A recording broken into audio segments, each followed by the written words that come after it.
Mi nombre es Valeria Méndez, y durante mucho tiempo fui esa mujer que todos creían envidiar. Aquella que parecía tenerlo todo: estabilidad, éxito, un matrimonio armonioso y una vida construida sobre cimientos sólidos. O al menos, eso era lo que todos veían desde fuera. Porque por dentro las cosas eran muy distintas. Pero antes de contarte cómo mi mundo se desmoronó, déjame llevarte al principio. A ese momento en el que creí que, por fin, había encontrado la felicidad que tanto soñé. Nací en una familia de clase media, donde el trabajo duro no era una opción, sino una regla de vida. Mi padre fundó una pequeña empresa de logística cuando yo era apenas una niña, y lo vi levantarla desde cero, con manos llenas de polvo y la frente siempre sudada. Mi madre era maestra de primaria. Tierna pero firme. La clase de mujer que te enseña a no rendirte jamás. Yo crecí entre cuadernos, balances y largas conversaciones sobre cómo mantenerse íntegra en un mundo que a veces parece premiar todo lo contrario. Fui buena alumna, responsable, obsesiva con los detalles. A veces me decían que era demasiado seria, que debía relajarme más, sonreír más, salir más, pero yo tenía claro que quería construir una vida que me hiciera sentir segura. Quería independencia, respeto, propósito. Y lo logré, al menos durante un tiempo. Me gradué con honores en administración de empresas, y mi padre, que ya tenía una empresa bien posicionada en la región, me ofreció un puesto en el área de operaciones. Así empecé mi carrera, con la frente en alto, lista para convertirme en la mujer que siempre quise ser. Fue en la universidad donde conocí a Sergio Delgado. Alto, carismático, con esa sonrisa que desarma y unos ojos que parecían leer tu alma. Era estudiante de Derecho, pero lo suyo no era solo la ley, lo suyo era la ambición. La forma en que hablaba de su futuro, de los millones que iba a hacer, de las ciudades que quería conquistar, me dejó fascinada. Era diferente a los chicos que yo solía atraer. Él no solo quería una pareja. Quería una socia. O al menos eso me hizo creer. Nos enamoramos como en las películas, rápido, intenso, idealizado. Y asimismo, apenas un año después de conocernos, nos casamos en una boda pequeña pero elegante, rodeados de familia, promesas y muchos aplausos. Compramos una casa modesta en las afueras, donde cada rincón llevaba un pedacito de nuestros sueños. Las paredes pintadas juntos un sábado por la tarde, el sofá que tardamos meses en elegir, los desayunos lentos del domingo. Todo parecía encajar. Sergio se convirtió en agente inmobiliario y muy pronto empezó a destacar. Yo me ocupaba del área administrativa en la empresa de mi padre. Éramos, como decían nuestros conocidos, la pareja ideal. Jóvenes, guapos, trabajadores, sin hijos que nos ataran, con el mundo a nuestros pies. Y en ese escenario perfecto fue donde planté la semilla de mi mayor error: confiar ciegamente. Porque, mientras todos nos admiraban por fuera, nadie sabía lo que realmente sucedía puertas adentro. Nadie vio las primeras grietas. Nadie escuchó los silencios incómodos. Nadie notó cómo poco a poco, mi sonrisa dejó de ser genuina. Y yo tardé demasiado en entender que algo se estaba desmoronando. Que ese amor de cuento tenía una sombra larga y oscura creciendo en silencio. Pero aún no lo sabía. Aún estaba convencida de que todo iba bien. Que el amor, como todo, tenía altibajos. Que el cansancio, el estrés y las diferencias eran normales. Me repetía eso mientras miraba nuestro álbum de boda o cocinaba su platillo favorito, esperando que volviera del trabajo. Me decía: esto es solo una etapa, Valeria. Todo va a estar bien. Qué ingenua fui. Porque lo que estaba por descubrir no solo pondría fin a nuestro matrimonio, pondría a prueba cada fibra de mi ser. Si me hubieran preguntado cuándo comenzaron exactamente las cosas a cambiar, habría querido tener una fecha precisa, un momento que pudiera señalar con el dedo y decir: ahí, justo ahí, todo empezó a derrumbarse. Pero la verdad es que no fue un gran terremoto. Fue una serie de pequeños temblores, casi imperceptibles, que poco a poco resquebrajaron lo que yo creía inquebrantable. Al principio eran cosas simples. Sergio empezó a llegar más tarde de lo habitual. Nada alarmante. Después de todo, los bienes raíces no tienen horario, ¿verdad? Eso era lo que me repetía. Mi amor, fue una negociación complicada. El cliente me hizo esperar. El tráfico estaba imposible. Yo asentía. Claro. Es normal. Trabajo es trabajo. Pero con el tiempo, esas excusas se volvieron más frecuentes. Las cenas frías sobre la estufa se volvieron costumbre. Y mis preguntas cada vez menos. La primera vez que no contestó el teléfono en toda la noche, me preocupé tanto que llamé a los hospitales. No fue hasta las 2 de la madrugada que apareció, sonriendo, con olor a whisky y perfume caro. Lo siento, perdí la noción del tiempo. Un cierre importante. Lo celebramos. Lo abracé. Le creí. Porque cuando amas, eliges creer. Pero mi cuerpo ya empezaba a sospechar lo que mi mente se negaba a aceptar. Sentía el vacío en la cama, el silencio en la mesa, la ausencia en su mirada. Sergio ya no me tocaba igual. Su beso se volvió costumbre. El te amo que antes sonaba a promesa ahora era un saludo mecánico. Y yo, como muchas mujeres, intenté compensar. Me esforcé más en verme bien, en ser comprensiva, en no preguntar demasiado. Me volví experta en justificar lo injustificable. Hubo una noche que nunca olvidé. Regresó con el cuello de la camisa manchado de carmín. Apenas perceptible, pero ahí estaba. Cuando lo notó, puso una cara que nunca antes le había visto. No fue culpa ni arrepentimiento. Fue irritación. Como si yo fuera una molestia por haberlo notado. Me miró, sonrió nervioso y dijo, estaba tomando unas fotos con una clienta, creo que me abrazó muy fuerte. Tú sabes cómo son. Me reí. No por gracia. Por inercia. Pero esa noche no dormí. Lo observé de espaldas a mí, profundamente dormido. Y supe que algo dentro de nosotros se estaba muriendo. Lo que antes era cercanía ahora era distancia disfrazada. Antes hablábamos de todo, sueños, tonterías, incluso miedos. Ahora nuestras conversaciones se reducían a lo básico, ¿ya comiste? ¿Cómo estuvo tu día? ¿Necesitas algo del súper? El resto eran silencios incómodos, y pantallas. Él con su celular, yo con el mío. Compartíamos techo, cama, cuentas, pero ya no nos compartíamos el alma. Y sin embargo, me negaba a aceptar la verdad. Le propuse irnos de viaje. Una escapada de fin de semana para reconectar. Me dijo que no podía. Mucho trabajo. Estoy en plena temporada alta. Lo entendí. O al menos eso quise pensar. Empecé a escribirle pequeñas notas de amor en su maletín, a preparar su café favorito por las mañanas. Pero ya ni siquiera se daba cuenta. Una vez, olvidó una de esas notas en el auto. Estaba arrugada, sin abrir. Ahí empecé a preguntarme, ¿con quién estás compartiendo ahora lo que antes era nuestro? ¿Dónde quedó el hombre que me prometía amor eterno mientras me acariciaba el cabello bajo las estrellas? Yo seguía siendo la misma mujer. Pero él ya no era el mismo hombre. Y entonces ocurrió lo que más temía, dejé de reconocerme.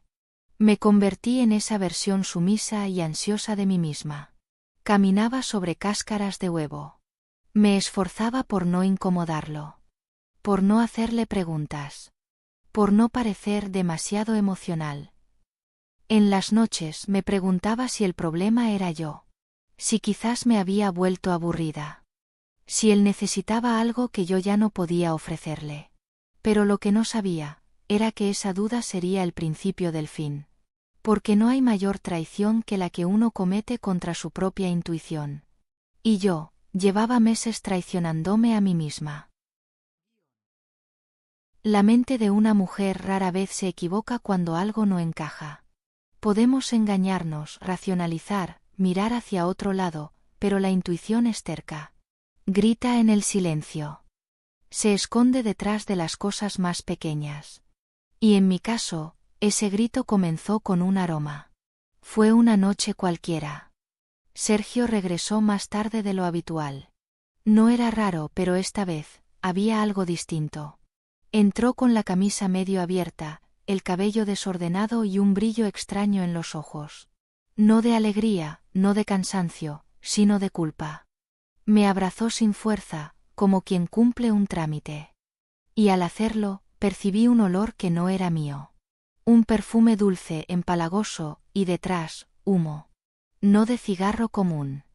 Era ese tipo de mezcla que se queda impregnada en la piel después de una noche larga, ruidosa, con mucha gente y poca vergüenza. Le pregunté dónde había estado. Con unos colegas. Tuvimos un brindis por la firma de un nuevo contrato.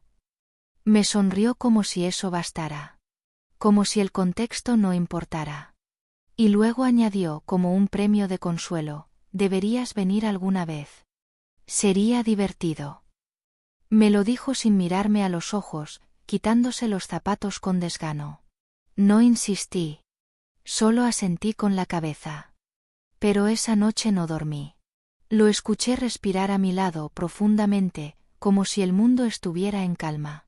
Y yo, con los ojos clavados al techo, repitiendo una y otra vez en mi mente, ¿quién es ella? ¿Dónde estuvo realmente? ¿Por qué huele así? A la mañana siguiente, fingí normalidad. Preparé el desayuno. Serví su café como siempre. Pero él no lo probó. Salió apurado con una llamada ya en curso. Hablamos luego, me dijo al cerrar la puerta. Yo me quedé ahí en la cocina, frente a una taza que se enfriaba igual que mi paciencia. Fue en ese momento que tomé la decisión de dejar de hacerme la ciega. Si algo estaba ocurriendo, lo descubriría. No porque quisiera venganza. No porque necesitara tener razón. Sino porque merecía saber la verdad, aunque doliera. Comencé a observarlo. No a espiarlo, al menos no al principio. Solo a prestar más atención. A los mensajes que respondía con una sonrisa idiota. A las llamadas que contestaba en el balcón, lejos de mí. A los planes de fin de semana que de pronto se llenaban de reuniones urgentes. Y sobre todo a su cuerpo. Porque el cuerpo no sabe mentir. Su postura cambió. Ya no me tocaba con la ternura de antes. Ya no me acariciaba el cabello antes de dormir. Ya no me preguntaba por mis días, mis preocupaciones o mis anhelos. Estaba ahí, pero su alma, su deseo, su presencia, estaban en otra parte. Empecé a notar algo todavía más hiriente, el rechazo sutil. Cuando lo buscaba en la cama, él ponía excusas. Estoy cansado. Me duele la cabeza. Hoy no, amor. Y cuando sí accedía, lo hacía por inercia. Sin mirarme, sin besarme, sin sentirme. Me convertí en una obligación más en su rutina. Algo que debía tachar de su lista antes de dormirse. Y eso fue lo que más me destruyó. Porque cuando el cuerpo de quien amas se vuelve ajeno, la soledad se convierte en un cuchillo invisible que te atraviesa por dentro cada noche. Recuerdo una madrugada en particular. Me desperté sobresaltada. Él no estaba en la cama. Fui al salón. Lo encontré con su celular en las manos, con una sonrisa boba, tecleando algo con rapidez. Cuando notó mi presencia, apagó la pantalla. ¿Todo bien?, pregunté. No podía dormir, respondió. Pero no me miró. No me tocó. Y volvió a la habitación como si nada. Yo me quedé ahí sola, frente a ese teléfono negro como el vacío que había entre nosotros. Esa fue la noche en que la duda dejó de ser una sospecha para convertirse en certeza. Ya no era un presentimiento. Era una verdad esperando ser confirmada. Y me dolía. Porque aún lo amaba. Porque todavía guardaba la esperanza de que todo fuera una confusión. Que tal vez estaba estresado. Que tal vez en algún momento regresaría a mí. Pero en lo más profundo de mi alma, ya sabía que no había marcha atrás. Y entonces algo cambió en mí. Dejé de llorar a escondidas. Dejé de suplicar señales de amor. Dejé de justificar lo injustificable. Porque por mucho que lo amara, entendí una verdad que cambiaría el rumbo de mi vida. Amar no significa permitir que te destruyan. Y estaba a punto de descubrir cuán rota estaba realmente nuestra historia. Hay mentiras que se dicen por miedo, otras por costumbre, pero hay una clase de mentira que te rompe el alma, aquella que nace del desprecio. Porque no se dice para proteger, ni para evitar el dolor. Se dice porque ya no importas. Porque tu existencia se ha vuelto una incomodidad que se evita, incluso con una sonrisa. Recuerdo perfectamente ese día.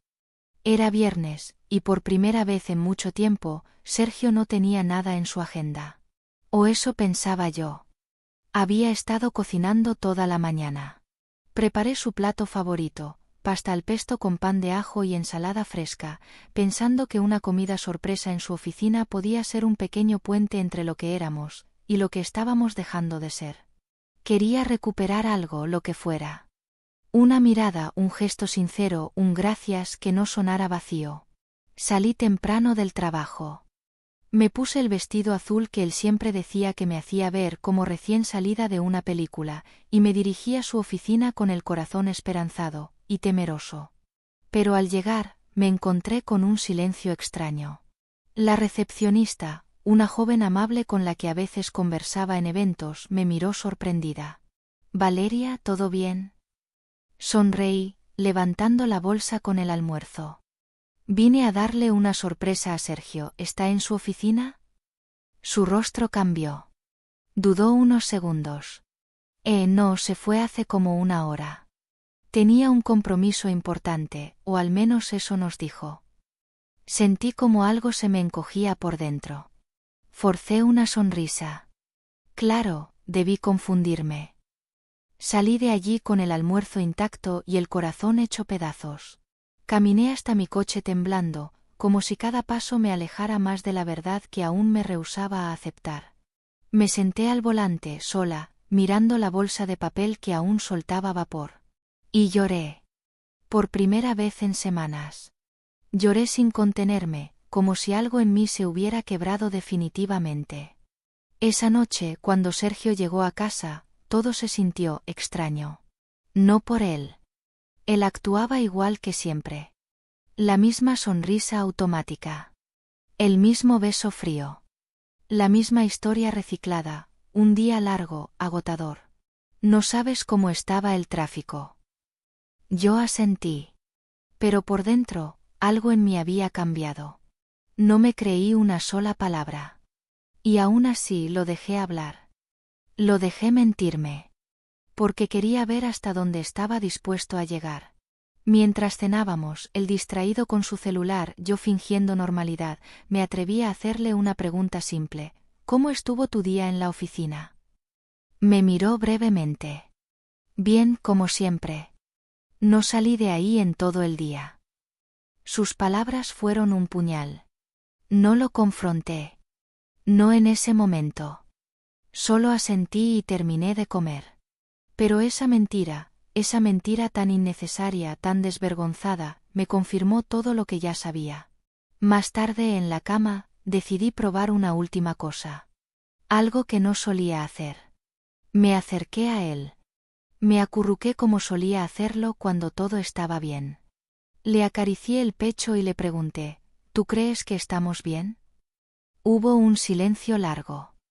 Luego me dijo, claro que sí, solo estamos pasando por una etapa difícil. Pero te amo. Y vamos a estar bien. Me miró a los ojos mientras lo decía. Con la misma cara con la que me prometió amarme hasta el final de nuestros días. Esa noche hicimos el amor. Pero fue diferente. No hubo conexión. No hubo ternura. Fue casi una transacción. Como si quisiese darme lo justo para que no siguiera haciendo preguntas.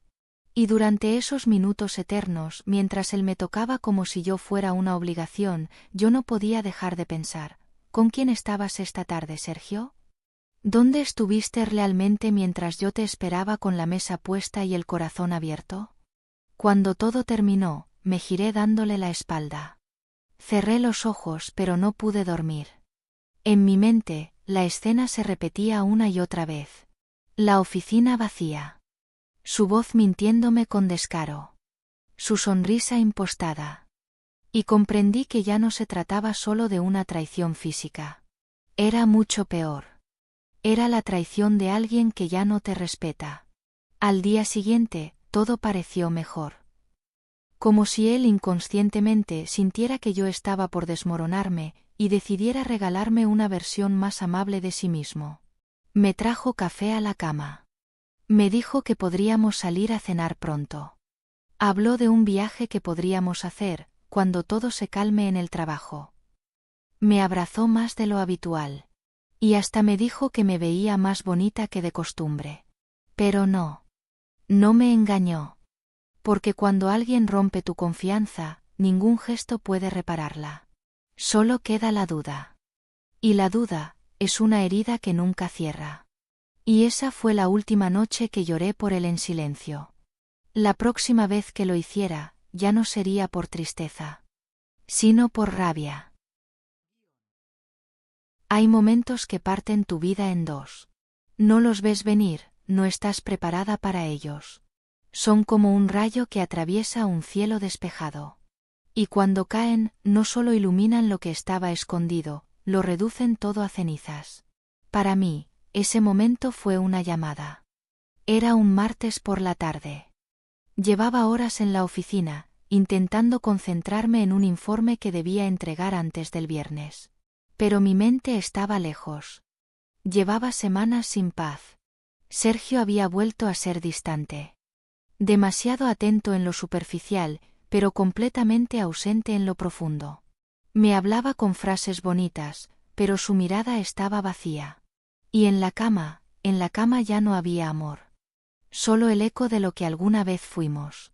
Esa tarde, mientras revisaba unos correos, sonó mi celular. Era Marta, una amiga de la universidad con la que hablaba esporádicamente. Al principio dudé en contestar. ¿Qué querría a esa hora? Pero algo en mi pecho me dijo que atendiera. Y lo hice. Hola Martita, ¿todo bien? Dije con voz amable, aunque fingida. Su tono era raro. Nervioso. Valeria, perdona que te llame así sin avisar. No sé si deba decirte esto, pero, te lo juro, no podía quedarme callada. Mi cuerpo se tensó de inmediato. Me levanté de la silla, salí al pasillo, buscando un poco de privacidad. ¿Qué pasa? ¿Estás bien? Te vi esta mañana en Instagram, en una foto con tu esposo. Y no sé cómo decirlo, pero hoy mismo, hace unas horas, vi a Sergio. Estaba con otra mujer. En la ciudad vecina, en la terraza de un café. La tenía tomada de la mano. Le acariciaba la cara. Y después la besó. Me quedé en silencio. Sentí como se me aflojaban las piernas. Me apoyé contra la pared. ¿Estás segura que era él? Pregunté, más por inercia que por convicción. Valeria, le tomé una foto. No quería, pero algo en mí me dijo que debía hacerlo. ¿Te la envío? No pude responder. Solo asentí con un sí, ahogado por un nudo en la garganta. En menos de un minuto la imagen llegó. Y ahí estaba. Sergio. Mi esposo. El hombre que la noche anterior me dijo, te amo mientras me abrazaba. Besando a otra mujer. A plena luz del día. Sonriendo. Como si fuera libre. Como si yo no existiera. Me temblaban las manos. La foto no dejaba lugar a dudas. Su reloj, su camisa azul, su sonrisa ladina. La forma en que le sostenía la cara a ella, con ternura, con familiaridad. Eso no era un desliz. Era una relación. Una historia paralela. Una vida secreta. Valeria, lo siento tanto, dijo Marta con una voz que apenas podía oír. Yo no respondí. La llamada terminó y me quedé allí, paralizada. Sola en medio del pasillo, con el corazón latiendo tan fuerte que pensé que me iba a desmayar. No lloré. Aún no. No frente a nadie. Volví a mi oficina. Recogí mis cosas en silencio. Salí sin despedirme de nadie. Subí al coche. Y conduje sin rumbo durante casi una hora. Necesitaba entender. Necesitaba respirar. Necesitaba no gritar. Aparqué frente al mar, en un lugar apartado. El cielo estaba cubierto, como si el mundo entero supiera lo que yo acababa de descubrir. Y ahí, con las olas golpeando suavemente las piedras, por fin, me derrumbé. Lloré como nunca antes. Un llanto profundo, sucio, incontrolable. No por la infidelidad. No solo por eso. Sino por todo lo que implicaba. Por la mentira. Por la traición prolongada. Por haberme hecho sentir loca durante tanto tiempo, cuando todo el tiempo tenía razón. Y mientras las lágrimas caían por mi rostro, una idea comenzó a tomar forma en mi mente: tengo que saber toda la verdad. Ya no me bastaba con una foto. Quería pruebas. Quería los detalles. Los lugares. Las fechas. Las palabras. Quería desnudar cada capa de esa mentira que había envuelto mi vida. Y no para vengarme. No todavía. Sino para que, por una vez en todo este infierno, tuviera el control. Esa noche, ya en casa, esperé a que él regresara. Sergio llegó como si nada. Me saludó con un beso en la frente. Traía una bolsa de pan, como si ese gesto fuera suficiente para borrar lo imperdonable. Se metió a la ducha. Y yo, en silencio, observé su celular, su ropa, sus movimientos. Y fue ahí cuando tomé la decisión más importante de toda mi vida. Iba a descubrirlo todo. Hasta el último secreto. Hasta el último beso que no me dio a mí. Y no iba a temblar. Algo dentro de mí cambió esa noche.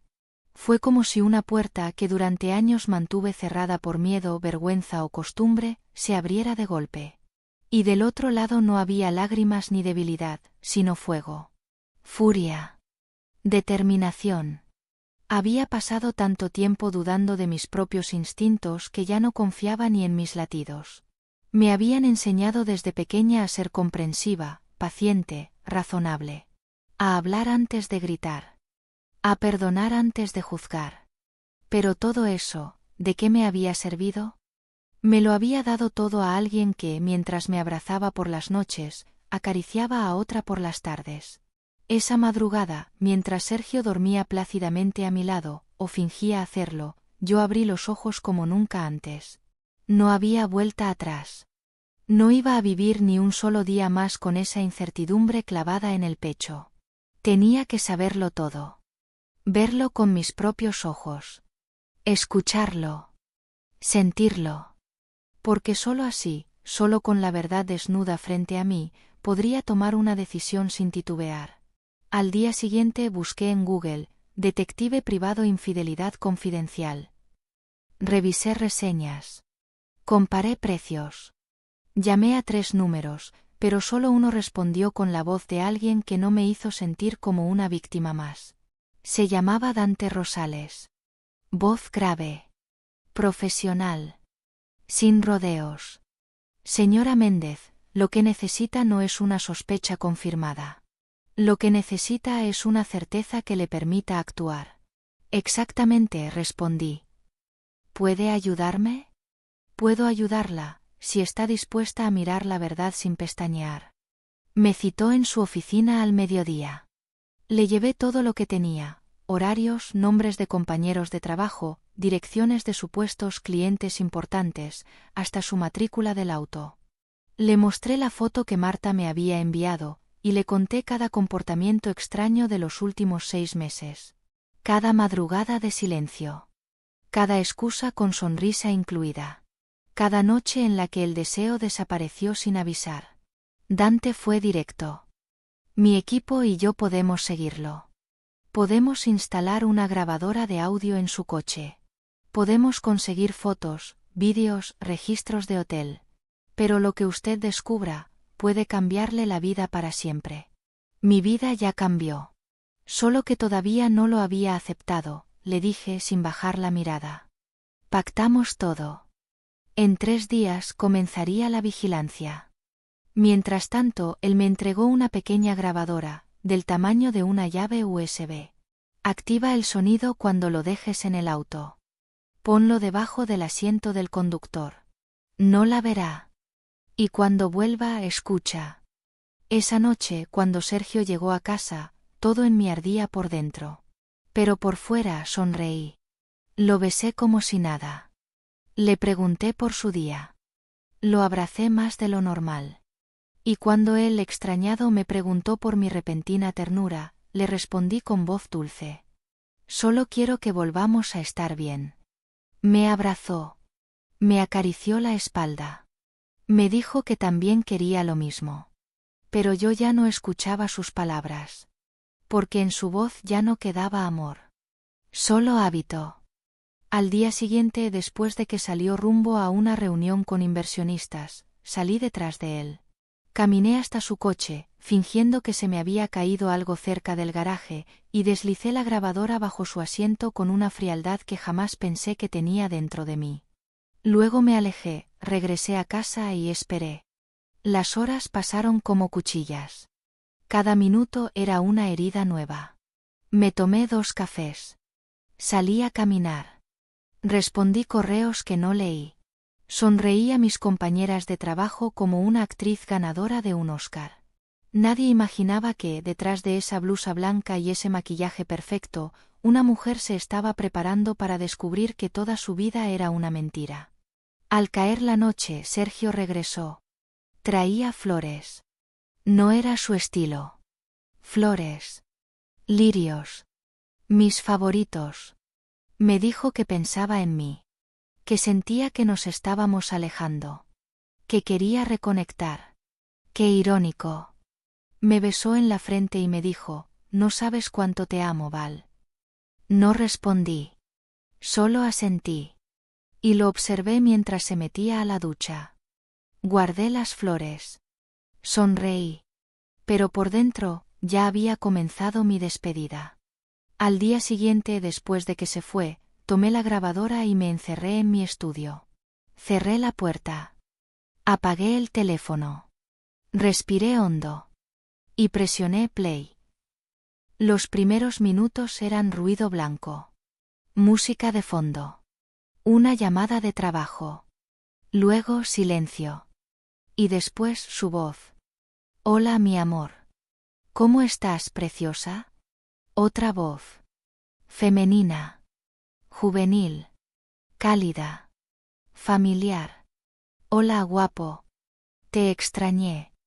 ¿Estás manejando? Sí, pero ya voy en camino. No veo la hora de volver a tenerte para mí. Mi corazón se detuvo. ¿Qué le dijiste a tu esposa? Lo de siempre, dijo él riendo. Que tengo una reunión en la otra ciudad. Que posiblemente vuelva tarde. La pobre, aún me cree todo. ¿Y el aniversario? Eso será la semana que viene. Ya inventaré algo. Lo importante es que tú y yo estemos juntos. Silencio. Luego un beso. Largos segundos de jadeos. Risas. Promesas. Y de fondo la voz de Sergio, la voz que una vez me susurró sueños, ahora diciendo. Tengo reservada la habitación en el mismo hotel. Lleva ese vestido rojo que me vuelve loco. Quiero verte sin nada debajo. Apagué la grabadora. No lloré. No grité. Solo me levanté. Caminé al espejo. Y por primera vez en mucho tiempo, vi quién era realmente. Una mujer engañada. Pero no derrotada. Y eso lo cambiaría todo. Hay verdades que no solo te lastiman. Te despiertan. Te arrancan la venda que llevaste por años, esa que tú misma te pusiste. La grabación que escuché no era solo una prueba. Era una ejecución. Una bala directa al corazón de todo lo que había construido, de todo lo que había amado, de todo lo que había defendido incluso cuando ya no tenía sentido. Y lo peor no era que Sergio me estuviera engañando. Lo peor era lo fácil que le resultaba hacerlo. La naturalidad con la que le hablaba a esa mujer. Su risa suave, encantadora, falsa. Las mismas frases que un día me dijo a mí, ahora saliendo de su boca con la misma cadencia, con el mismo tono, pero dirigidas a otra. Las mismas promesas. Los mismos gestos. Como si yo solo hubiera sido un ensayo para este nuevo acto. Pasé esa noche en vela. Sentada en el sofá con la grabadora aún caliente en la mano, como si en cualquier momento fuera a hablarme sola y a decirme, fue una broma, Valeria. Nada de esto es real. Pero era real. Cada palabra. Cada gemido. Cada mentira. Amanecí con la garganta seca, los ojos rojos y una determinación que no conocía en mí. Ya no me bastaba con saber la verdad. Quería entenderla. Quería tenerla toda. Quería desnudar su doble vida hasta dejarla sin un solo rincón donde ocultarse. Me armé de valor y de guantes de látex. Sergio tenía un cajón privado en su armario. Siempre me decía, ahí guardo cosas de trabajo, no lo toques. Yo nunca lo había abierto. Nunca me interesó. Confiaba en él. Qué ingenua. Esa mañana, mientras él estaba en otra reunión fuera de la ciudad, me arrodillé frente a ese cajón con la paciencia de una cirujana. Y lo abrí. Lo que encontré me quitó el aire. Lo primero que vi fue una caja de preservativos de una marca que jamás usamos juntos. Ya faltaban varios. También había una pequeña bolsa con pastillas anticonceptivas, y yo recordaba perfectamente que él me dijo que su amante no podía tener hijos. En un bolsillo lateral, una pequeña nota perfumada que decía, no puedo esperar para volver a sentirte dentro de mí. Este fin de semana será solo nuestro. No estaba firmada. No hacía falta. El resto fue aún peor. Un sobre lleno de recibos. Hoteles. Restaurantes. Ropa interior femenina de una tienda que ni siquiera conocía.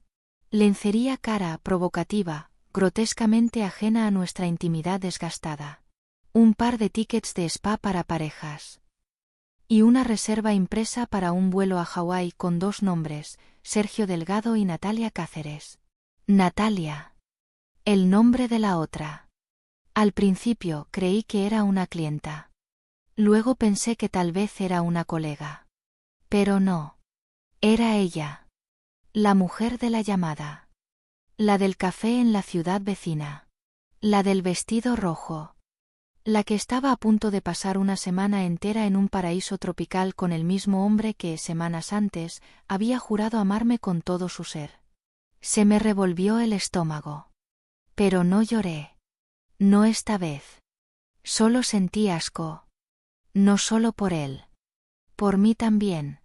Por haberlo permitido. Por haber ignorado los silencios, las ausencias, los olores ajenos, las noches frías.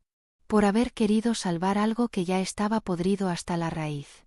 Entonces me hice una promesa. No iba a gritarle.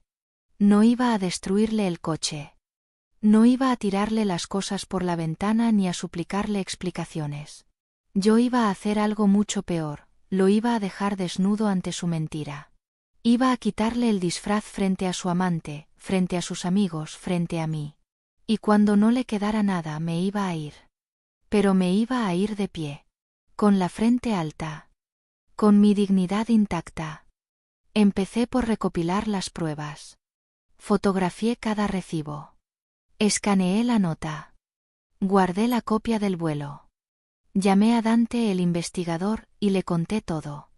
¿Está lista para el siguiente paso? Me preguntó. Más que nunca, respondí. Quiero saber qué pasa en ese viaje. Quiero verlo. Podemos instalar una cámara oculta en su habitación del hotel. Pero necesitaré acceso previo. ¿Tiene algo que él lleve consigo? Una mochila de viaje. Siempre usa la misma. Perfecto. Tráigala mañana a primera hora. Nosotros la preparamos. Nadie lo notará. Era oficial. Iba a ver con mis propios ojos lo que él creía que jamás sería descubierto. Esa noche, Sergio llegó radiante. Me abrazó. Me habló del congreso en Las Vegas. Me dijo que tendría que ir solo, que no quería dejarme, pero que era importante. Incluso me trajo un pequeño obsequio. Una pulsera barata con una tarjeta que decía siempre contigo, aunque lejos. Qué irónico. Estaba a punto de volar a Hawái con su amante, y aún así encontraba tiempo para jugar a ser esposo. Me preguntó si quería que le trajera algo. Le dije que no. Que me bastaba con que me llamara por las noches. Él prometió hacerlo. Me besó en la mejilla. Me agradeció por comprenderlo tanto. Luego se metió al baño, silbando. Y yo, lo observaba desde la puerta con una calma escalofriante. Como quien mira a un muerto caminar sin saber que lo están velando. El fin de semana siguiente él volaría a su escapada romántica. Y yo volaría más alto que nunca. Pero no hacia una isla paradisíaca, sino hacia mi libertad. Y esta vez, no habría marcha atrás. El día que Sergio se fue al aeropuerto, no hubo lágrimas. No hubo besos largos. No hubo abrazos de despedida que dolieran en el pecho. Solo una sonrisa fingida y una promesa vacía: te llamaré todas las noches, amor. Lo juro. Me acarició la mejilla con esa suavidad que usaba cuando quería desviar mi atención. Pero ya no funcionaba. Porque en ese momento, ya no era su esposa ciega. Era su testigo silenciosa. Vi cómo guardaba su mochila negra, la misma que Dante había preparado con una cámara oculta, minúscula, perfectamente disimulada. Observé cómo subía al coche, cómo me saludaba desde el retrovisor con una expresión de falsa ternura, y cómo desaparecía por la calle como si nada. Me quedé en el umbral de la puerta, respirando profundo. No por tristeza, sino por calma. Era el momento. El punto de no retorno. Lo que venía a continuación no era para cualquiera. Requería sangre fría, precisión y la fortaleza de una mujer que ya había llorado todo lo que tenía que llorar. Apenas cerré la puerta, me cambié de ropa, recogí mi bolso y conduje hacia una dirección que llevaba días mirando con ansiedad. El edificio era moderno, de fachada blanca, limpio, elegante. Lo conocía solo por la copia de una reserva que encontré en sus documentos. Pero una corazonada, y unas llaves escondidas en su cajón, me habían dicho que allí pasaba más de una noche con ella. Me detuve frente al portón. Probé la llave. Encajó. El ascensor olía a perfume floral, de esos que suelen poner en hoteles de lujo. Piso 8. Apartamento 804. La llave encajó también. Y cuando giré la perilla y empujé la puerta, el aire me golpeó con fuerza. Un aroma dulce. A vainilla, jazmín, y algo más. Algo que no sabía identificar, pero que se me pegó a la piel como una traición húmeda. Entré. Y ahí estaba, su otro mundo. La decoración era cálida, moderna, con detalles femeninos que no coincidían con nada de lo que compartíamos en nuestra casa. Cuadros con frases ridículas como el amor es libertad, y tú y yo, siempre tú y yo. En la mesita de noche, 2 tazas de café aún con marcas de labial. En el perchero, una chaqueta de hombre que no era suya. Y al fondo, en el dormitorio, un pequeño altar de lencería cuidadosamente doblada. Me temblaron las manos. Pero no por nervios. Por rabia contenida. Me moví por el lugar como una inspectora. Cada cajón, cada rincón, cada huella tenía una historia que me gritaba: aquí no eres tú, aquí eres un fantasma. Encontré su cepillo de dientes y el de ella. Ropa interior masculina en la cómoda. Un calendario con corazones marcando fechas, incluyendo la semana de nuestro aniversario. ¡Qué elegante crueldad! En la cocina, encontré una carpeta con papeles de propiedad. El apartamento estaba a su nombre. No alquilado. Comprado. En secreto. Había hecho una inversión silenciosa para mantener su doble vida. Mientras me hablaba de ahorrar juntos para un futuro, él ya había construido un hogar con otra. Lo que me destrozó por dentro fue un simple papel. Una nota, garabateada a mano, pegada en la puerta del refrigerador. Decía: no olvides las fresas y la crema batida. Esta noche tú me sirves el postre. Iban a celebrar. Mientras yo me preguntaba si él aún me amaba, ellos celebraban. Respiré hondo. Saqué el celular y fotografié todo. Las habitaciones. Los armarios. Las toallas con sus iniciales bordadas. Las velas aromáticas. Las botellas de vino a medio usar. Y en la mesita del salón, una caja con un reloj de hombre, idéntico al que me dijo que su jefe le regaló por cumplir objetivos. Mentira. Era un regalo de ella. Y entonces la vi. Una carta. Cerrada con un lazo rojo. Estaba firmada. Para ti, mi dueño. La abrí. Gracias por regalarme este refugio. Este mundo que es solo nuestro. Me haces sentir viva. Me haces sentir deseada. Contigo no soy la Natalia de siempre, contigo soy fuego. Feliz de que dejemos atrás las mentiras. Nadie podrá separarnos. Ahí lo entendí. No era solo sexo. No era una aventura. Era una vida paralela. Y mientras yo cocinaba su comida favorita y le dejaba notas en su maletín, él construía una nueva historia, con otra mujer, en otra cama. Nuestra cama estaba vacía porque su corazón ya dormía en otra parte. Volví a mirar todo. Abrí las ventanas. Dejé que el aire circulara. Me senté en el borde de la cama con los guantes aún puestos. Y entonces lo decidí. No iba a quedarme callada. No iba a esperar su regreso para llorarle. Iba a usar esta escena. Este templo de su infidelidad. Iba a transformarlo en el escenario perfecto para su caída.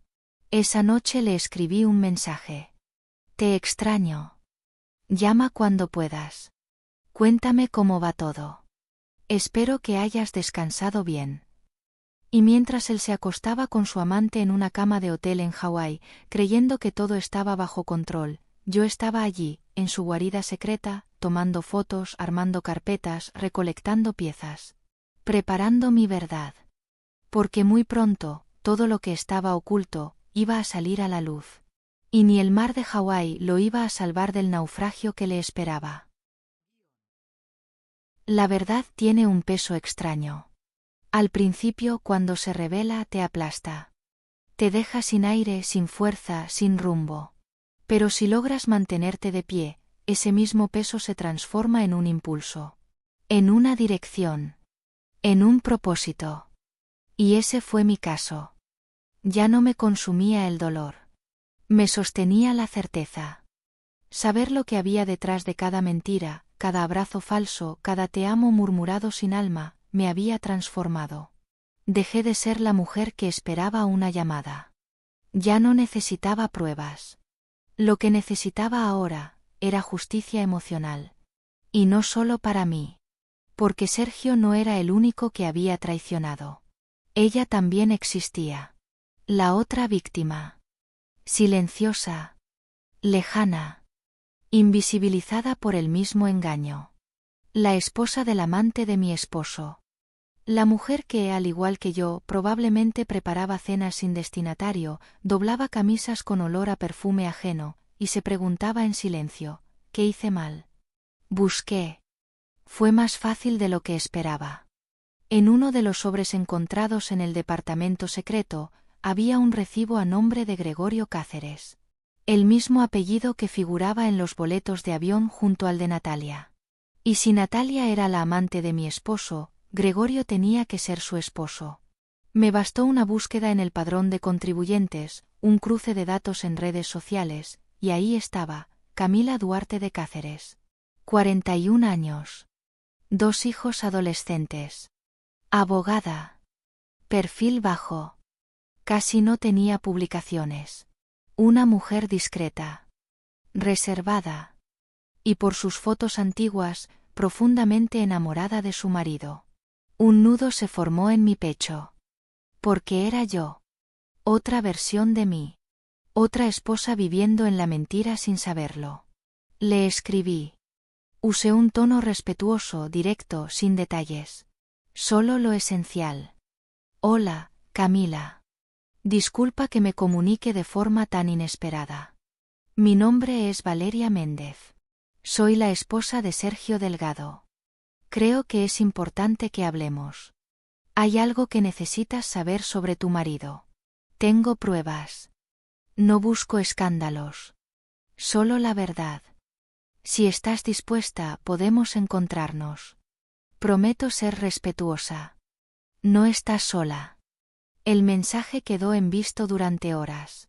La espera fue insoportable. Sentía cada segundo como una pulsación dolorosa. Revisaba el teléfono cada 2 minutos. Nada. Pensé en borrar el mensaje, en retractarme, en fingir que nunca lo envié. Pero a las 10:41 recibí una respuesta. Mañana a las 3. En el café de la esquina de San Javier y Ocampo. Voy sola. Por favor, sé clara. Si esto es una broma, no tengo tiempo para juegos. No era una broma. Y al día siguiente, llegué 30 minutos antes. Elegí la mesa más alejada de las ventanas. Ordené un café que no tomé. Las manos me temblaban no por miedo, sino por la carga de lo que estaba a punto de hacer. A las 3:03 entró. Camila era exactamente como la había imaginado. Cabello recogido, blusa sencilla, sin maquillaje. Ojeras profundas. Un rostro que había amado con fuerza y que ahora vivía con sospechas. Caminó con paso firme, pero con la mirada llena de grietas. Me senté derecha, sin evasivas. ¿Valeria? Preguntó. Sí. Gracias por venir. ¿Qué es lo que sabes de Gregorio? Fue directa. Su tono no era agresivo. Era el tono de una mujer que ya había llorado suficiente. Abrí mi bolso.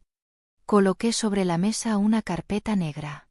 Dentro, las fotos del departamento, la carta manuscrita, la copia de los pasajes, el registro del vuelo a Hawái, y lo peor, una imagen capturada del vídeo que Dante había logrado tomar desde la cámara oculta. Natalia en ropa interior, besando a mi esposo mientras Greg entraba al cuarto con 2 copas de vino. Camila observó todo en silencio. Sus manos no se movieron. Su respiración tampoco. Solo sus ojos comenzaron a llenarse de lágrimas. Pero no las dejó caer. Era evidente que ese no era su primer golpe. Solo el más certero. ¿Desde cuándo? Preguntó.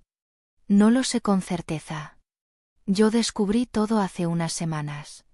Pero por los registros, esto lleva al menos 1 año. Camila cerró la carpeta y la sostuvo con fuerza. Como si al apretarla pudiera impedir que la realidad se escapara de sus manos. ¿Por qué me lo dices ahora? Porque me cansé de ser la única rota en esta historia. Porque mereces saberlo. Porque yo lo supe y no pude respirar. Y tú también mereces poder respirar, Camila. Ella me miró por largo rato. Sus ojos escudriñaban los míos, buscando odio, soberbia, venganza. Pero no encontró nada de eso. Solo cansancio. Y verdad. Entonces hizo algo que no esperaba. Me extendió la mano.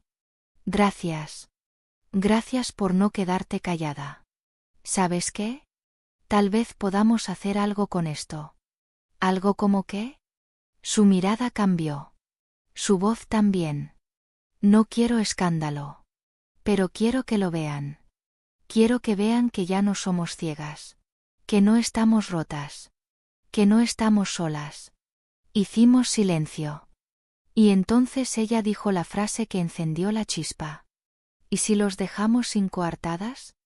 No entendí al principio. La miré, confundida. ¿Y si tomamos todas sus cosas, todo lo que dejaron atrás mientras se fueron a jugar a la pareja perfecta, y se lo dejamos todo listo, esperándolos en su templo del engaño? ¿El departamento? Dije casi en un susurro. Exacto. Que lleguen y encuentren su realidad. Que vean que ya lo sabemos. Que no nos fuimos. Que los vimos. Que los escuchamos. Y que ahora ellos carguen con el peso. Me quedé mirándola. Y en ese instante, supe que ya no estaba sola. Había dejado de ser una mujer engañada, para convertirme en una mujer aliada. Y juntas, íbamos a escribir el capítulo más inesperado de sus mentiras. Camila y yo no nos convertimos en amigas de la noche a la mañana. Pero en cuestión de horas, forjamos un vínculo que no necesita tiempo para ser sólido, la complicidad de dos mujeres que han amado con todo y han sido traicionadas con el mismo desprecio. Tras aquella reunión en el café, pasamos horas hablando. No solo sobre ellos. Hablamos de nosotras. De cómo habíamos llegado hasta ahí. De las veces que elegimos callar por amor. De las veces que nos hicimos pequeñas para que ellos brillaran. Nos reímos con rabia. Lloramos sin pena. Y nos dimos la mano, como quien se ayuda a caminar después de una tormenta. El plan tomó forma sin mucha explicación. Era instinto. Era justicia emocional. No íbamos a estallar en redes sociales. No íbamos a confrontarlos a gritos en un aeropuerto. Íbamos a hacer algo más silencioso, más efectivo. Íbamos a devolverles cada mentira en forma de espejo. Fuimos al departamento secreto una mañana, con bolsas de basura negras, guantes de látex, y la decisión clavada en los ojos.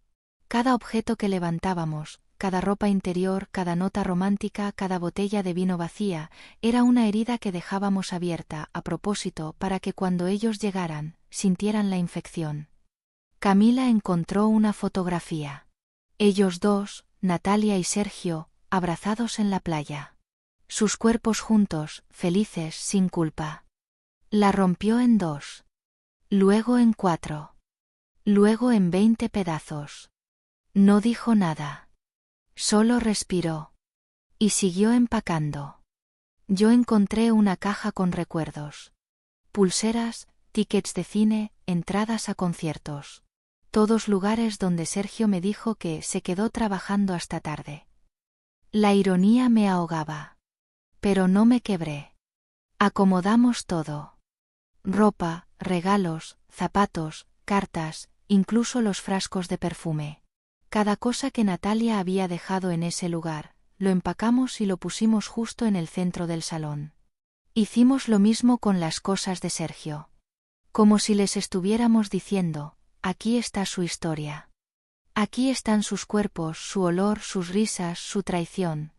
Que les aproveche. Y luego vino el detalle maestro. Camila trajo un portarretrato nuevo. Metió dentro una copia impresa de la imagen que Dante logró capturar en el hotel, Sergio besando a Natalia mientras Greg observaba. Una imagen borrosa, de mala calidad, pero clara en su mensaje. La colocamos en la mesa principal.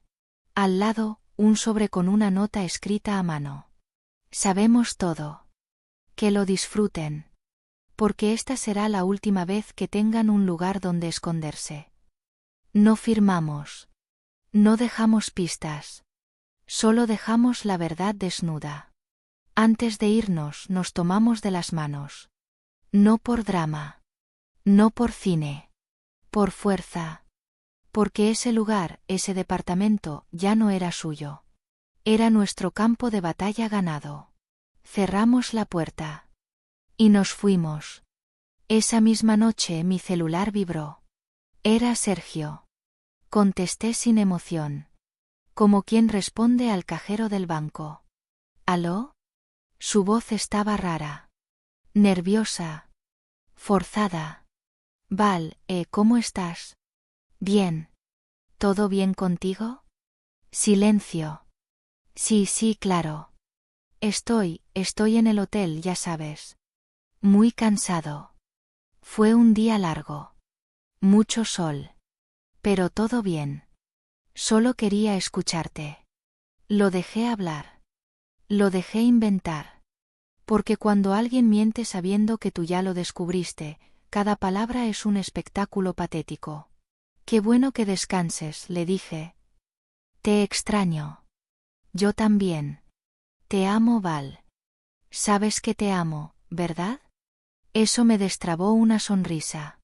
No de ternura. De lástima. Sí, Sergio. Lo sé. Tú siempre lo dices. ¿Y tú? ¿Yo qué? ¿Tú también me amas? Cerré los ojos. Inspiré profundo. Y respondí con dulzura. Lo sabrás pronto. Él rió sin entender. ¿Qué significa eso? Nada. Disfruta tu viaje.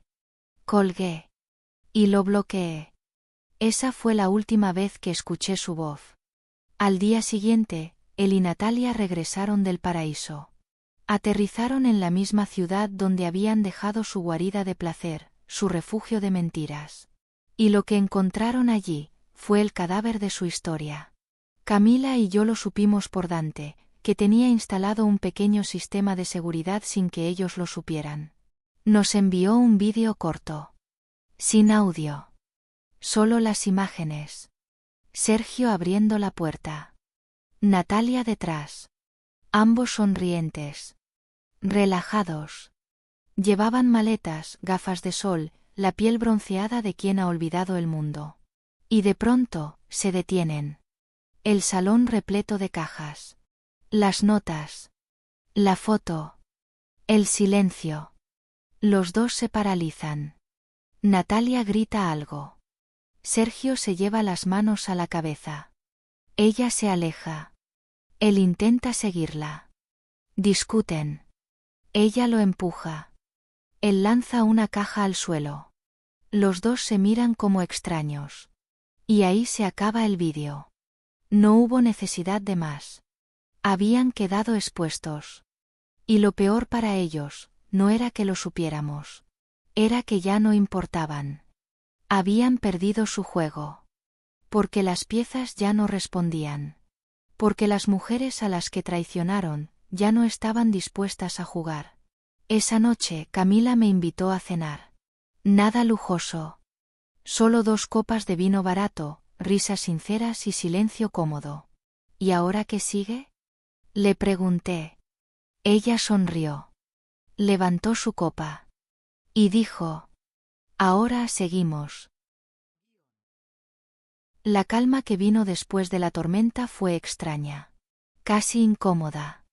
Camila y yo habíamos logrado lo impensable: desnudar la mentira, revelar lo oculto, hacerles sentir el sabor agrio de la exposición. Pero lo que nadie te dice es que, después de destruir un castillo de naipes con tus propias manos, lo que queda no es alivio inmediato. Es vacío. Las primeras noches fueron silenciosas. Sin mensajes, sin llamadas, sin preguntas. Yo dormía profundamente, pero soñaba con él. No con nostalgia. Soñaba con su cara al ver todo derrumbarse. Con su voz que me buscaba en el sueño sin que yo respondiera. Con esa sensación agridulce de haber ganado, pero también haber perdido años, ilusiones, ternura. Una tarde, Camila me propuso salir de la ciudad. Un fin de semana en algún lugar sin recuerdos, dijo.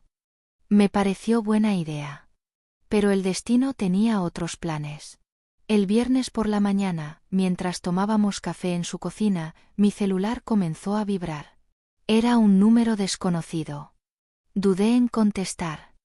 Pensé que era una llamada de trabajo. Pero algo, una punzada en el pecho, me obligó a levantar la voz y decir: ¿sí? Del otro lado una voz masculina, nerviosa, alterada. ¿La señora Valeria Méndez? Sí. ¿Quién habla?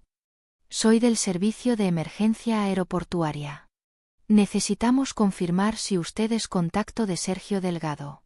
Él la dejó como referencia en su documentación. Mi cuerpo se tensó. Sí. ¿Qué ocurre? El señor Delgado estaba a bordo del vuelo 472 de Aeropacífico, con destino a Hawái. Lamentablemente, tenemos razones para creer que el avión ha tenido un percance grave. Todo alrededor se detuvo. ¿Qué tipo de percance? Se perdió contacto con la aeronave hace más de 3 horas. El último rastro se reportó sobre aguas abiertas, a 180 kilómetros de la costa. No hay confirmación oficial aún, pero el protocolo exige notificar a los familiares directos. Estamos trabajando con las autoridades marítimas para obtener más información. Pero él ya había viajado a Hawái, alcancé a decir con la voz ahogada. Señora, el vuelo de regreso. No dije nada más. La llamada terminó. Camila me miraba desde la mesa. Me vio pálida. Sin respiración. Se acercó. ¿Qué pasó? El avión, el vuelo de regreso. Sergio. No pude terminar la frase. Las horas siguientes fueron un limbo. Encendimos la televisión. Los noticieros aún no lo reportaban. Busqué en redes sociales. Nada. Llamé a la aerolínea. Me confirmaron que había un evento en investigación. Me pidieron calma. Me ofrecieron asistencia psicológica. Me dieron un número de seguimiento. Pero yo no necesitaba más palabras. Sabía leer entre líneas. El avión había caído. Y no había sobrevivientes confirmados. Me senté en el suelo del pasillo. Camila, al lado. Me tomó la mano. Ninguna de las dos lloraba. Solo temblábamos. El silencio era más fuerte que cualquier grito. El tipo de silencio que solo aparece cuando lo impensable se hace real. ¿Y ahora qué? ¿Qué se hace cuando el hombre que destruyó tu vida desaparece del mundo antes de poder enfrentarlo? ¿Qué se hace con todo ese dolor acumulado cuando ya no hay a quien gritárselo? La noche llegó. Camila se quedó conmigo. No tenía fuerzas para estar sola. Hicimos café. Encendimos velas. Hablamos muy poco. A las 3:24 de la madrugada, el primer noticiero rompió la historia. Última hora, se confirma la desaparición del vuelo 472 de Aeropacífico, con más de 120 pasajeros a bordo. Las autoridades han iniciado las operaciones de búsqueda en la zona donde se perdió el contacto con la aeronave. Aún no se confirma si hay sobrevivientes. Mi cuerpo se contrajo. La pantalla mostraba el modelo del avión, la ruta, los nombres filtrados de algunos pasajeros. Entre ellos, Sergio Delgado. Camila se levantó. Fue a la ventana. No dijo nada. Solo se abrazó a sí misma. Gregorio estaba con él, susurró. Me acerqué. La abracé por detrás. Por primera vez en mucho tiempo lloramos juntas. No por ellos. No por amor. Lloramos por todo lo que nunca se dijo. Por todo lo que no se cerró. La muerte cuando llega de repente no avisa. No te da espacio para conclusiones. Solo deja espacio para el eco. En los días siguientes, todo fue burocracia y rumores. El seguro me llamó. El consulado también. La aerolínea me ofreció alojamiento en caso de querer ir a la ciudad de salida. Rechacé. No tenía sentido. No había cuerpos. No había objetos rescatados. Solo trozos de fuselaje en el mar. Y un nombre en una lista que se volvió leyenda. El departamento que Sergio había comprado fue bloqueado judicialmente. Sin testamento, sin herederos legales claros, pasó a investigación fiscal. Yo no reclamé nada. No quise un solo ladrillo de esa mentira. Camila hizo lo mismo. Acordamos dejarlo todo atrás. Una semana después, llegó a mi buzón un paquete de la aseguradora. Contenía una carta, un documento de liquidación, y una pequeña caja. Dentro, estaba el reloj que yo le había regalado a Sergio en nuestro 5º aniversario. Lo encontraron entre los objetos flotantes, con la correa rasgada y marcas de sal. Aún marcaba la hora exacta en que se reportó la última señal del avión. Las 5:46. Lo observé durante minutos. Era irónico que la única cosa intacta fuera lo único que él no supo valorar. No lo guardé. Tampoco lo tiré. Lo dejé en un banco en el parque junto a una nota anónima que decía, esto ya no marca mi tiempo. Y me marché. Porque si algo entendí con todo esto, es que a veces la justicia no llega como la imaginamos. A veces no se presenta con castigos ni lágrimas ajenas. A veces la justicia es simplemente seguir viva cuando el otro ya no puede mentir más.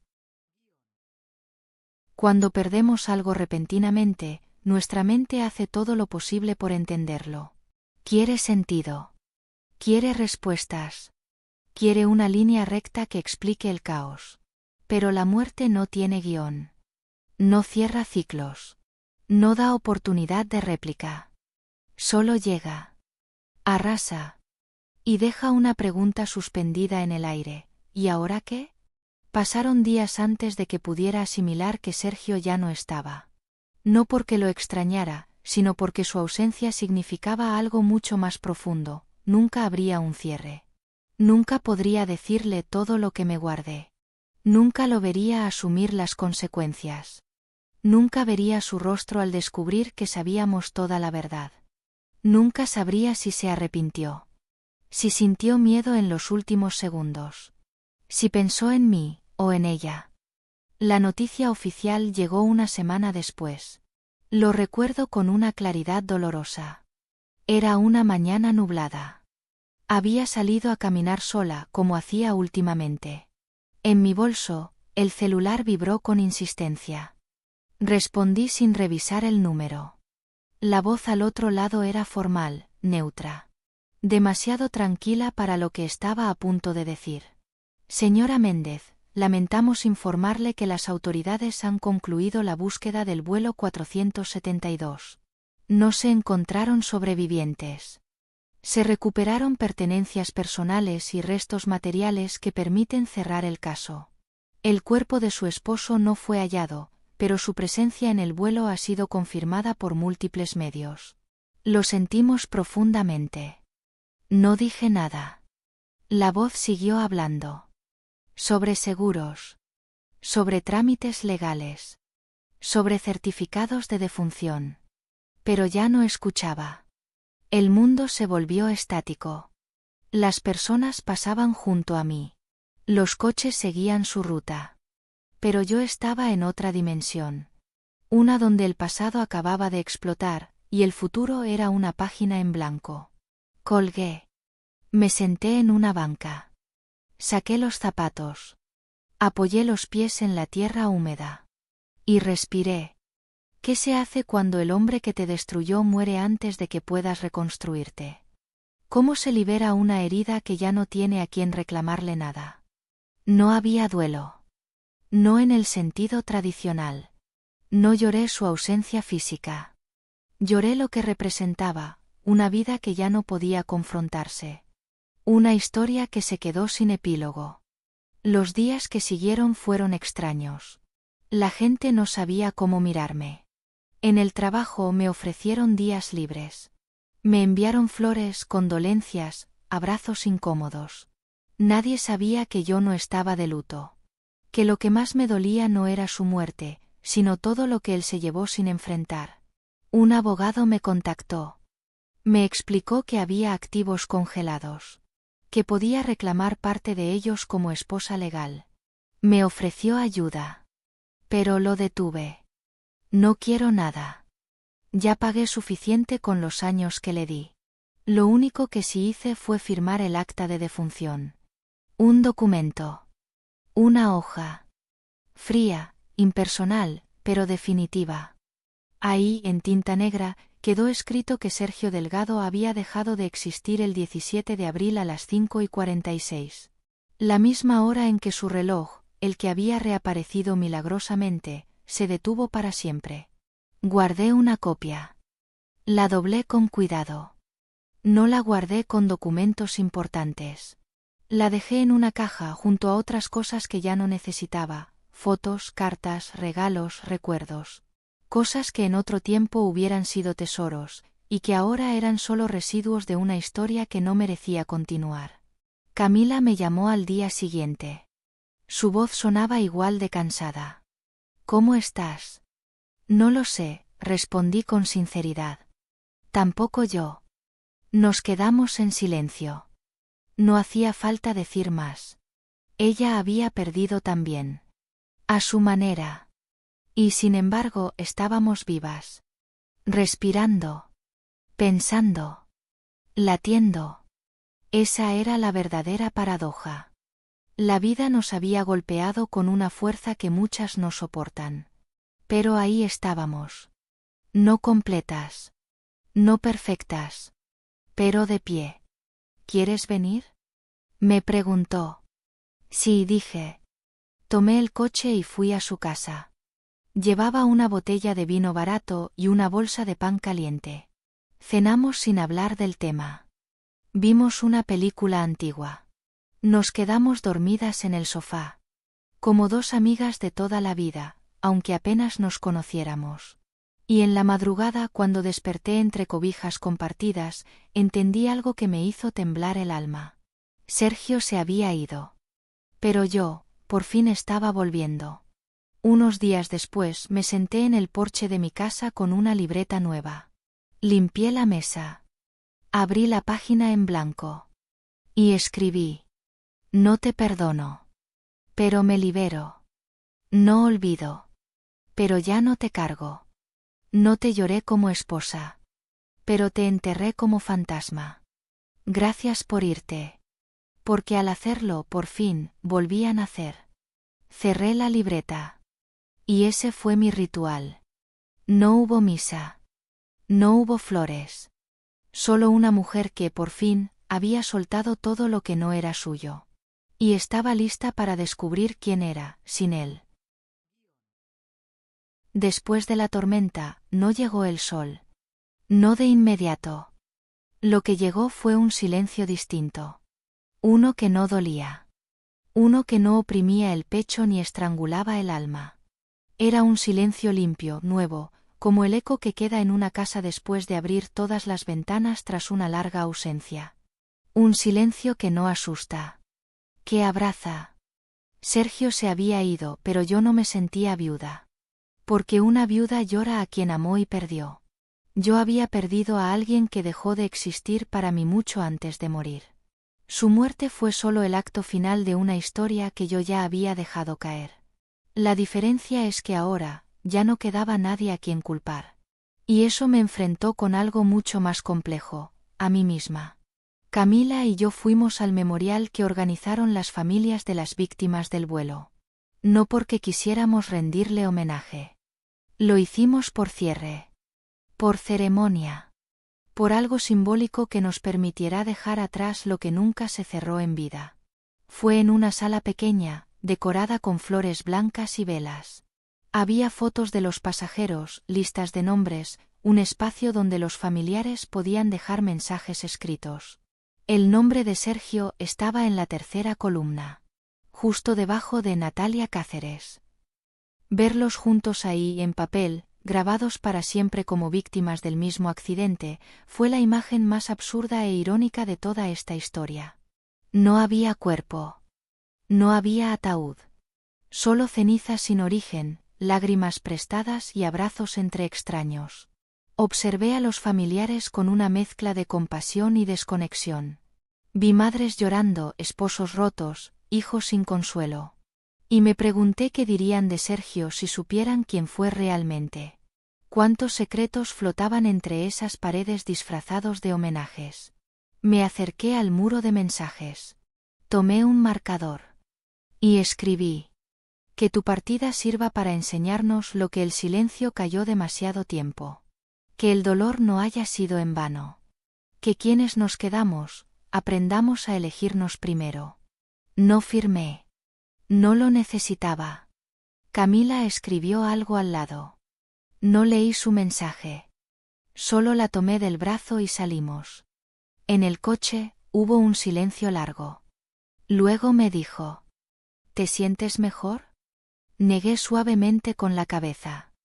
No mejor. Pero distinta. Ella sonrió con tristeza. A veces eso es todo lo que necesitamos. En las semanas siguientes vendí la casa. No porque quisiera huir, sino porque sentía que esa casa ya no me pertenecía. Cada rincón tenía una sombra suya. Cada pared guardaba ecos de sus mentiras. Me llevé muy pocas cosas. La vajilla de mi madre. Mis libros. Un par de cuadros. El resto lo dejé atrás. Era basura emocional. Ya no me dolía desprenderme. Me mudé a un departamento pequeño, cerca del mar. Nada lujoso. Solo mío. Donde cada espacio reflejaba lo que yo era ahora, liviana, honesta, dueña de mi paz. En ese lugar empecé una nueva rutina. Caminar al amanecer. Cocinar solo para mí. Dormir sin miedo. Volver a leer. Volver a escribir. Redescubrirme en el espejo sin buscar aprobación. Escuchar mi respiración. Cuidar mis plantas. Llenar mi tiempo sin culpas. Porque por primera vez en años, no tenía que rendirle cuentas a nadie. Un día, mientras limpiaba una vieja caja de papeles, encontré una foto de mi boda. Yo, de blanco. Sonriente. Inocente.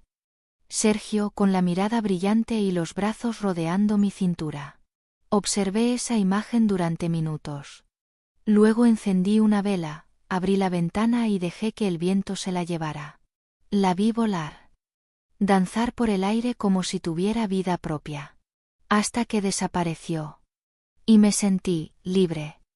El cierre no llegó con una fecha. No hubo un día en que desperté y dije ya está. Fue un proceso. Una reconstrucción paciente. Una muerte simbólica que me llevó, poco a poco, a un renacimiento real. Porque entendí que no se trata de perdonar por ellos, sino de liberar el corazón por ti misma. Porque no se trata de entender por qué lo hicieron, sino de decidir que tú no vas a vivir atada a esa sombra. Y porque, al final del día, lo que define tu historia, no es lo que te pasó. Es lo que haces con eso. Y yo elegí seguir viva. Con cicatrices, sí. Pero también con alas. Hay una etapa después del duelo que nadie te explica bien. Una especie de resurrección silenciosa. No es grandiosa, no es cinematográfica. Nadie te aplaude. Nadie lo nota. Pero tú lo sabes. Porque un día te descubres riéndote de verdad. Comiendo sola sin apuro. Cantando una canción sin darte cuenta. Mirándote al espejo, sin buscar defectos. Ese fue mi renacer. No lo elegí. Me eligió. Llegó lento, sin hacer ruido. Como la marea que sube de madrugada. Todo comenzó con pequeñas cosas. Una tarde de lluvia, abrí la ventana y dejé que el aire empapara la sala. No sentí miedo de mojar nada. Al contrario, me sentí viva. Respiré ese olor a tierra mojada como si fuera la primera vez. Y lloré. Pero no de tristeza. Lloré de gratitud. Porque por fin, estaba viviendo mi vida. Yo sola. Sin fantasmas. Sin peso. Poco a poco empecé a reconstruir mis días sin pensar en cómo se veían desde fuera. Volví a escribir. Mis diarios se llenaban de confesiones que no me daba miedo leer. Volví a cocinar por placer. Horneaba galletas solo para mí. Decoraba platos como si alguien fuera a fotografiarlos. Pero no. Lo hacía porque yo merecía ese detalle. Y fue en medio de esa nueva cotidianidad que Camila volvió a aparecer. No que se hubiera ido. Siempre estuvo. Pero algo entre nosotras cambió. Las salidas se volvieron más frecuentes. Primero como un hábito. Luego como un consuelo. Después como un refugio. Y de pronto como un lugar seguro. No sé en qué momento exacto dejé de verla como la esposa del otro traicionado y comencé a verla como una mujer con luz propia. Alguien con la que podía sentarme en silencio durante horas, y no necesitar nada más. Una noche, después de caminar largo por la costa, nos sentamos en una roca frente al mar. No hablábamos. Solo escuchábamos el oleaje. Yo había llevado una manta. Ella una botella de vino. La brisa era fresca, y la luna iluminaba nuestras siluetas con esa luz suave que lo vuelve todo más íntimo. ¿Tú crees en el destino? Pregunté sin pensar demasiado. Ella giró el rostro hacia mí, con una sonrisa leve. Creo que a veces el caos tiene más sentido que el orden. Y que, si después de todo lo que vivimos estamos aquí, no puede ser casualidad. No respondí. Solo la miré. Sus ojos eran profundos, oscuros, pero no tristes. Había en ellos algo que no había visto en mucho tiempo, calma. Camila se acercó. Me rozó la mano. Tú me salvaste, dijo. Tú me ayudaste a salvarme sola, le respondí. Y entonces ocurrió. No como en las películas. No fue un beso apasionado ni una escena cargada de erotismo. Fue un gesto lento, tierno, una inclinación suave, un roce de labios apenas sostenido, un suspiro compartido. Nos besamos. Y al hacerlo, no sentí culpa, ni miedo, ni confusión. Sentí paz. Era la primera vez en años que alguien me tocaba sin romperme, sin exigirme, sin pedirme nada. Nos separamos. Nos miramos. Ninguna de las dos dijo una palabra más. Solo nos quedamos ahí, abrazadas, respirando como si el mundo hubiera encontrado, por fin, un ritmo nuevo para nosotras. Durante los días siguientes, no intentamos definir lo que había pasado. No nos presionamos. No quisimos convertirlo en una etiqueta. Solo dejamos que la conexión creciera como crece una planta bajo el sol, sin prisa pero inevitable. Cocinábamos juntas. Nos leíamos fragmentos de libros. A veces compartíamos la cama, otras no. Nos dábamos espacio. No era una historia de película. Era una historia humana. Imperfecta. Sincera. Un día Camila me dijo: no sé en qué momento te convertiste en hogar. La miré. Le tomé la mano. Y le respondí. Quizá fue cuando dejamos de buscar venganza, y empezamos a cuidarnos. Porque eso era lo que teníamos ahora. No una relación basada en el dolor, sino en la reconstrucción. Habíamos sido mujeres traicionadas. Esposas traicionadas. Madres, amantes, fantasmas. Pero ahora éramos mujeres que elegían amarse en libertad. Y eso, no se parecía a nada que hubiera vivido antes. El renacer no siempre se da con fuegos artificiales. A veces ocurre cuando, después de una larga tormenta, encuentras a alguien que te mira, y no ve tus ruinas sino tu raíz. Y te dice: aquí también puedes florecer. Cerré la puerta de mi nueva casa una tarde de domingo, sin ruido, sin ceremonia, sin testigos. Pero en ese gesto cotidiano, algo en mí se selló para siempre. No era solo una casa nueva. Era la versión más auténtica de mí misma la que cruzaba ese umbral. Habían pasado meses desde el accidente, desde las últimas lágrimas, desde aquella primera noche en que sentí el calor de otra piel no como necesidad, sino como elección. Camila seguía en mi vida. Pero nada entre nosotras se forzaba. No necesitábamos etiquetas. Solo verdad. Y mi verdad era esta: estaba viva. Completa. En paz. Lo supe de forma definitiva la mañana en que abrí la caja que durante meses guardé en el fondo del armario. La misma que contenía los últimos vestigios de mi antigua vida, el certificado de defunción, algunos papeles de herencia que nunca reclamé, una foto de nuestra boda ya amarillenta, un par de cartas sin abrir. Me senté en el suelo. Abrí todo. Una por una. Leí las palabras que antes me paralizaban. Me observé en esas imágenes como quien mira una película de otra vida. Y no sentí dolor. Sentí gratitud. No por lo que pasó, sino por haber sobrevivido. Tomé un encendedor. Salí al patio. Y quemé cada recuerdo. No por odio. Sino porque no quería cargar nada que ya no formara parte de la mujer en la que me había convertido. Las llamas bailaron con calma. Nada dramático. Solo cenizas flotando en el aire, mezclándose con el viento, volviendo al mundo. Unos días después, recibí una llamada inesperada. Era una mujer que decía representar a la editorial donde yo había enviado, casi sin pensar, un manuscrito con fragmentos de mi historia. Al principio lo hice como ejercicio terapéutico. Jamás creí que alguien lo leería con interés real. Pero la voz al otro lado del teléfono fue clara. Valeria, tu historia no es solo poderosa. Es necesaria. Nos gustaría publicarla. Sin sensacionalismo. Con tu voz. Con tu proceso. Queremos que más mujeres se escuchen a sí mismas a través de ti. Me quedé en silencio. No por duda. Sino porque, por primera vez, sentí que todo el dolor vivido no había sido en vano. Acepté. Firmé el contrato. Y comencé a reescribirlo todo. No como víctima. No como heroína. Solo como mujer. Con mis errores, mis caídas, mis renacimientos. El libro no era para vengarme. Era para liberar.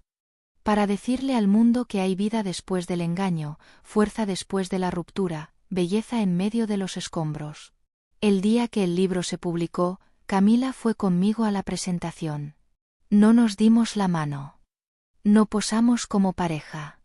Solo nos sentamos juntas, en silencio, entre la gente, compartiendo una mirada que decía más que 1000 palabras. Al terminar la charla, una mujer del público se acercó llorando. Me abrazó sin pedirme permiso. Me dijo: gracias por contar lo que yo nunca pude decir. Gracias por ponerle voz a tantas como yo. La abracé de vuelta. Y entendí que ese era mi propósito ahora, transformar el dolor en puente. No en muro. Esa noche en casa, Camila me preparó té. Nos sentamos en la terraza. Hacía frío. Ella me cubrió con una manta. Me observó con esos ojos que ya conocía mejor que los míos. ¿Y ahora qué?, preguntó. Le sonreí. Ahora, escribimos el resto sin miedo. Y lo decía en serio. Porque había tomado una decisión. No sobre nosotras. No sobre lo que éramos o seríamos. Sino sobre mí. Nunca más permitiría que alguien me hiciera olvidar quién soy. Nunca más me anularía para complacer. Nunca más sacrificaría mi paz por el amor de alguien más. No necesitaba una relación. No necesitaba validación. Solo necesitaba seguir eligiéndome todos los días. Y si el amor llegaba, que fuera libre, suave, mutuo. Como el que empezaba a brotar entre nosotras sin presión, sin miedo, sin pasado. Antes de irnos a dormir, miré el mar por última vez ese día.